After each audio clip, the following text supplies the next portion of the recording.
Šodien pieņemam normatīvus kaujas sastāvam. Normatīvi sastāv no divām daļām. Pirmajā daļā ir kompleksais vingrinājums un otrajā daļā maršs. Kompleksais vingrinājums sastāv no 800 metru skrējiena, pēc tam atspiešanās, nolaižot ķermeņu pilnīgi līdz segumam un atceļot rokas un kājas. Pēc tam sekos 100 metru spurts, tālāk kursants nonāk nākamajā stacijā, kur ir jāpaceļ 20 kg maiss, pusotra metra augstumā, un tas ir jāizdara 16 reizes.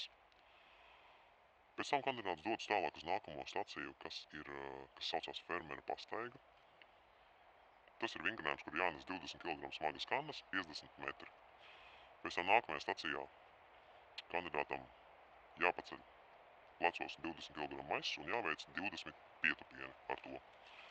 Un noslēdzošais vingrinājums 800 metru skrējiens. Tas ir jāizdara ne ilgāk kā 14 minūtēs.